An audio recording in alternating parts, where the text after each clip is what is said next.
So hello everyone, this is Pranjal and in this lecture we are going to see allergies and autoimmunity. तो allergies यानी exactly क्या होता है?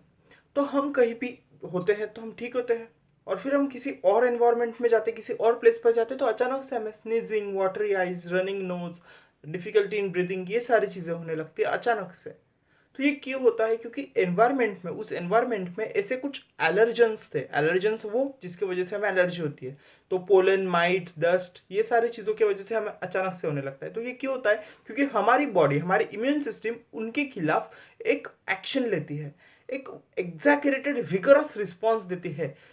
अचानक से कोई एंटीजन या फिर कोई पैथोजन एंटर कर लेता है तो ये होता है exaggerated response of our immune system to certain antigens in the environment. और ये एंटीजन को हम बोल रहे हैं एलर्जेंस, राइट। तो it is due to the release of histamine. हमने देखा था बेसोफिल्स, इओसिनोफिल्स, ये क्या करते हैं? एलर्जी के वक्त काम करते हैं, राइट। आईजीई, इप्सिलॉन इम्यूनोग्लोबुलिन, ये जो कि एक्ट करते हैं, सेरोटोनिन रिलीज होता है फ्रॉम द मास्ट सेल, ये सारे एक्ट करते हैं, ये सारे सिक्रीट होते हैं, इसीलिए हमें ये सारी तकलीफ होती है। तो ये जो होते हैं एलर्जेंस, इनमें आते हैं mites in the dust, dust में माइट्स होते हैं, वो पोलन जिसके वजह से है फीवर होता है, देन एनिमल डैंडर जिसके जो होता है विटामिन ई की डिफिशियंसी की वजह से जो स्किन होती है उसकी शेडिंग हो जाती है। तो ये सारी चीज़ें इसमें आती है। अभी bronchial asthma and anaphylactic shocks, ये दो चीज़ें जो है, ये दो जो एलर्जीज है, ये बहुत ज़्यादा सीवियर होते हैं। एनाफिलैक्टिक शॉक ये होल बॉडी की सारी वेसल्स पर एक्ट करता है। तो सारी वेसल्स होती है आराम से अच्छे से ऐसी। तो एनाफिलैक्टिक शॉक्स में क्या हो जाता है, ये वेसल्स जो होती है ये हो जाती है डायलेट। अभी ये वेसल्स डायलेट हो गई, पूरी बॉडी की वेसल्स डायलेट हो जाती है। तो डायलेटेड वेसल जो होती है उसमें ब्लड प्रेशर कम हो जाएगा। वेसल जितनी कॉन्स्ट्रिक्ट होगी उतना ब्लड प्रेशर ज़्यादा, लेकिन वेसल जितनी बड़ी, जितनी डायलेट हो गई, उतना ब्लड प्रेशर क्या हो गया? कम। तो ब्लड प्रेशर कम यानी हाइपोटेंशन, हाइपोटेंशन में जाएगा और ये डेथ भी कॉज कर सकता है। It can cause death also. तो ये एनाफिलैक्टिक शॉक्स होते हैं जिसमें हम देखते हैं क्या क्या होता है कि वेसोडाइलेशन होता है, जो कि हम देख चुके हैं। सीवियर एलर्जी पूरी होल बॉडी में होती है, सारी वेसल्स बॉडी की। अभी सिम्टम्स ऑफ एलर्जी जो मैंने आपको पहले ही बता दिया, that is sneezing, watery eyes, running nose, difficulty in breathing. Okay, अभी हम इसके ट्रीटमेंट पे आते हैं। तो ट्रीटमेंट में हम देते हैं, हम करते हैं टेस्ट पहले कि कौन सी एलर्जी है भी या नहीं। अभी किसी पर्सन को स्नीजिंग हो रही है तो हम चेक करेंगे ना, हम पहले ही नहीं बोल देंगे हाँ इस चीज़ की वजह से एलर्जी हो रही है, हम चेक करेंगे। तो हम वो जो एलर्जेंस है उससे उस पर्सन को एक्सपोज करके देखेंगे, और फिर जिसके वजह से एलर्जी हो रही है, जिसकी वजह से उसको स्नीजिंग आ रही है, जिसके साथ एक्सपोज होने के बाद, तो वो होगा हमारा एलर्जन। परफेक्ट, कि इसकी हाँ इस पर्सन को इस चीज़ की एलर्जी है। तो हम वो एलर्जेंस को उससे एक्सपोज करेंगे, तो ये होगी एलर्जी टेस्ट, जिसे हम पैच टेस्ट भी बोलते हैं, राइट।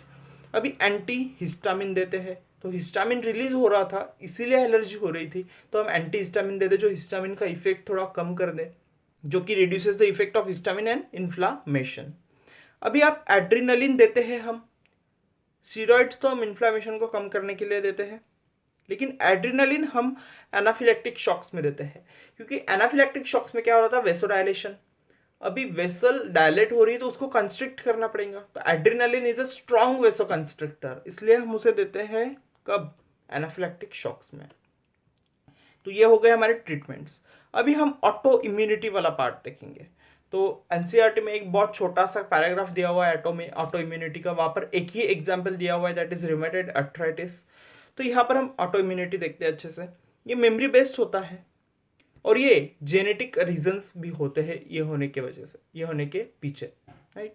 तो हायर वर्टिब्रेट्स में ये पाया जाता है, और हमारी बॉडी जो है उसकी जो इम्यून सिस्टम है वो सेल्फ और नॉन सेल्फ, फॉरेन और अपना, अपना और पराया में डिफरेंस कर सकता है, सेल्फ एंड नॉन सेल्फ में डिफ्रेंशिएट कर सकता है। लेकिन कभी कभी समटाइम्स ये नहीं कर पाते हैं डिफ्रेंशिएट, और खुद के ही ऑर्गन के साथ लड़ने लग जाते हैं। मतलब जिस थाली में खाते हो उसी में छेद करते हो। हाँ, वो खुद के ही ऑर्गन के साथ लड़ने लग जाते हैं, सेल्फ एंटीजन के साथ लड़ने लग जाते हैं, राइट। तो ये होती है हमारी ऑटो इम्यूनिटी, जो कि रीजंस क्या होते हैं ऐसा होने के पीछे? जेनेटिक रीजंस भी हो सकते हैं। तो ये हो गई हमारी ऑटो इम्यूनिटी, मतलब खुद और इम्यूनिटी खुद पे ही काम कर रही है। ये ऑटो मतलब हम खुद, ओन, और own self, auto immunity, immunity खुद के खिलाफ काम करने लग जाती है।